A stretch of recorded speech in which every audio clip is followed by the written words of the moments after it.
ఎక్కిళ్లను చటుక్కున తగ్గించే చిట్కాలు. ఎక్కిళ్లు అనేవి అందరికీ ఏదో ఒక సమయంలో అనుభవమే. ఎక్కువ మందికి భోజనం సమయంలో వస్తుంటాయి. కొందరికైతే త్వరగా తగ్గవు కూడా. అటువంటి వారు నీళ్లు తాగినా వారికి పెద్దగా ప్రయోజనం ఉండదు. మరికొంతమందికి భోజనం చేయకపోయినా ఎక్కిళ్ళు వస్తాయి. సమస్య చిన్నదైనా ఎక్కిళ్ళనేవి తీవ్రంగా చిరాకు తెప్పిస్తాయి. ఎక్కిళ్ళు రావడానికి కారణం ఏంటంటే గొంతు నాళల్లో ఏదైనా అడ్డుపడినప్పుడు లేదా శ్వాసలో ఏదైనా ఇబ్బంది వచ్చినప్పుడు ఇవి వస్తాయి. భోజనం సమయంలో ఎక్కువ వేగంగా తినేటప్పుడు నోటి నుంచి గాలి ఎక్కువగా ఆహార నాళంలోకి వెళ్తుంది.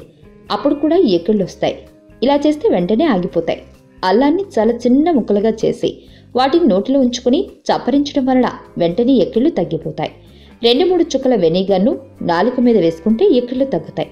ఎక్కిళ్ళు తగ్గినట్లే తగ్గి మళ్లీ వస్తుంటే యాలకుల పొడిని కప్పు నీళ్ళలో వేసి బాగా కాచి వచ్చిన కషాయాన్ని తాగితే మంచి ఫలితం ఉంటుంది. ఆవాలు పొడిలో కొంచెం నెయ్యి వేసి తీసుకున్నా ఎక్కిళ్ళు తగ్గుతాయి. ఎక్కిళ్ళు బాగా వస్తుంటే ఏదైనా తీపి పదార్థాన్ని తింటే ఉపశమనం లభిస్తుంది. ఎక్కిళ్లను సులభంగా తగ్గించుకునేందుకు ఎక్కిళ్ళు వస్తున్న సమయంలో బాగా గాలి పీల్చుకుని ఓ 1/2 నిమిషం పాటు గాలిని లోపలనే బంధించండి. ఎక్కిళ్ళు పోతాయి. వార్తావాణి న్యూస్ ఛానల్ ఎప్పటికప్పుడు రాజకీయ, సినీ విశేషాలు, స్పోర్ట్స్ మరియు సాంకేతిక పరమైన మరెన్నో విషయాలను మన ముందుకు తెస్తుంది. మరింత సమాచారం కొరకు వార్తావాణి న్యూస్ ఛానల్ ని సబ్స్క్రైబ్ చేయండి.